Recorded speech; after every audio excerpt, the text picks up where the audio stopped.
What's up, everyone? How are we doing? I have a black and white game here for you today. Now, the reason it's not Black 2 White 2 is because Black 2 White 2 Wi-Fi is completely fucked right now. It's not working for me at all. Lots of people are having problems connecting. You can get online, but you can't get into a battle, and it's generally just completely screwed up right now. So it's going to be black and white stuff for a little bit of a couple of weeks because I'm going to London, so I won't be able to really record any more stuff. So I'm just going to have to dip into the backlogs of black and white and throw your game some games your way anyway, and see how it goes, because hell only knows. I don't know when I'm going to be able to get that sorted. But at the moment, here we go. We've got Rotom versus Donphan, and Donphan is going to stealth rock on the first turn. I want to get rocks down the field, as Wild Chase says. Best thing to do in the game is to get rocks up on your side. Not on your side, on your opponent's side, but for your benefit anyway. And I see that he uses Will-O-Wisp, so this is most definitely a more defensively based Rotom, most likely Will-O-Wisp, Pain Split, Volt Switch, Hydro Pump with leftovers, and it's exactly what he does. He burns me first of all. I guess pseudo breaking Sturdy, also making me completely useless if I wanted to keep Donphan, but also allowing him to now kill me with a Hydro Pump, obviously because Sturdy is broken. And as you can see, leftovers goes there, so he is pretty much confirmed to be that kind of set, which means I can really go into anything I want to. Well, I kind of wanted to go into this thing to U-turn initially, and then I thought, well, why the fuck not just go for a close combat? I might as well just do as much damage to the Rotom as I can, because I want to kind of clean it out. But he switches out and he goes to Latios, I guess, predicting that pretty nicely. And at this point, I'm thinking, well, he probably not going to go for a move to kill me, just because he's a Latios and he knows that he can probably take this ample time to do something more useful, like, I don't know, Calm Mind or something weird, or I have no idea what he would do. But I decided to U-turn, and luckily it works out because he recovers, and also my U-turn is going to land a critical hit on this turn. Definitely wouldn't have been able to take him out without that, but helps a hell of a lot. Latios is a pain in the ass, and it is always nice when you get a little bit of hacks your way to ease the process of getting rid of that monster that's always threatening. So I'm going to my monster, my freaking Terrakion here, who it's a substitute Swords Dance set carrying a Rock Gem boosted Stone Edge, which usually if you get a +2 Rock Gem boosted Stone Edge is going to one-shot Gliscor, so that's kind of why you carry it on the set. You know, if Gliscor is still around, it's definitely a major help to have. So he goes into Alakazam. Focus Blast is very obvious, so I'm going to go straight into Gyarados to take that, and I'm pretty sure he's going to be Sashed or Life Orb, one of the two, so I know he's going to go for the Psychic here, but I'm thinking maybe I can get a DD up, and maybe I can take it better than I did take it. I thought I would take it a lot better than that. Unfortunately, it now leaves me in a situation where I'm only going to be able to get one hit off, because my Life Orb is going to kill me afterwards, and I think, you know, although he has Rotom, and that's all well and good, I might as well just go for the Waterfall, because it is Stab, it's going to hit most of his team pretty hard, and even if the Rotom comes in, which it does do, it's still going to do a heavy chunk to it. I mean, look at that, it's going to be over half, and Rotom is very easily revengeable from this range with my Infernape, so that's exactly what I'm going to do. I'm going to go straight back into Ape and go for the close combat. Hopefully he's not going to switch out. Hopefully I can just take him out here without any trouble, and seeing as his Latios is gone, shouldn't have anything much more to switch into me, you know, so that's good. Good stuff that it's out of the way. And things are looking up at this point. Things are looking pretty nice. So I'm going to be staying in, obviously, with my Infernape here. And he has the advantage of Switch. He can choose whatever the hell he wants to go into to possibly threaten me out. Terrakion is an excellent thing to threaten me out with. But for the time being, I kind of want to scout as to what kind of Terrakion he is. I want to see what moves he's going to lock himself into and all that kind of good stuff. So I'm going to stay in with Infernape. And he does outspeed me, so it could mean he's Scarfed, or it could mean he's won a speed tie, because they are both the same base speed. But I'm going to kind of bank on the fact that he brought it in, knowing that I was Life Orb, and knowing that he could probably outspeed me, he is going to be Scarfed. And so I go into my own Terrakion now, knowing he's going to have to switch out because of the resistance, and I can get up a free substitute as he goes into his Sizzle. Sizzle is a little bit of a pain for Terrakion, but as long as I have a sub up, I'm going to be able to get off a hit on him, no matter, you know, what happens. And I go for the Stone Edge with the Rock Gem boost. I'm thinking I should be able to take it out, because it is a Sizzle, and it usually doesn't carry much defensive investment, mostly offensive prowess with HP.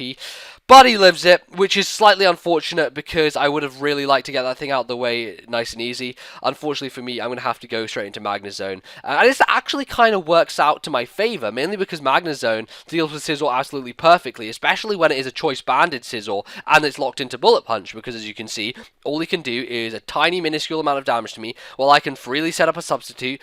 You know, he's trapped here, you know, that's Magnet Pull for you, he can't switch out, and I'm going to be able to just fire off Hidden Power 5 fires and managed to take him out with one hit. So there you go. He can't break the sub with a bullet punch. I now have a nice barrier against his Alakazam, because though his Alakazam can come in and can potentially take out the sub with a focus blast, I will have a sub to sit behind and do damage to him while he so chooses to eliminate my protection, I guess. So things are looking up, I guess. Magnezone sitting in tight here, and I'm just kind of waiting on him to see what his kind of next play is going to be. And as I kind of thought he would do, he's going to go into Alakazam, Focus Blast me. Alakazam and Focus Blast, it's nice coverage. Only problem is Focus Blast is a pain in the ass and most of the time misses. But sometimes it does work out, and it does hit, and thankfully for him, I guess, he's able to take out my sub. Unfortunate thing here is that I paralyze him with the Thunderbolt, allowing me, I guess, to do a little bit of sub stalling, because I can get a free substitute in if I really want to. There is the potential of 1, him getting paralyzed, and 2, Focus Blast missing. And 1 comes into play right now, leaves me with a free substitute. On the first turn, I kind of go for the sub stalling, and that's absolutely perfect. That means I don't have to waste any more HP, get more lefties as it goes along, and I'm able to take out the Alakazam with a Thunderbolt absolutely cleanly. So things are looking very nice at this point. Magnezone is kind of owning the field, and this guy still has like a Ferrothorn left. He still has lots of things which can't really deal with Magnezone too well, Terrakion being one of them. My plan for Terrakion here is, because I know that he is probably going to go for the close combat, I want to substitute so that I can lower his special defense and then get a short kill with a Thunderbolt after that happens.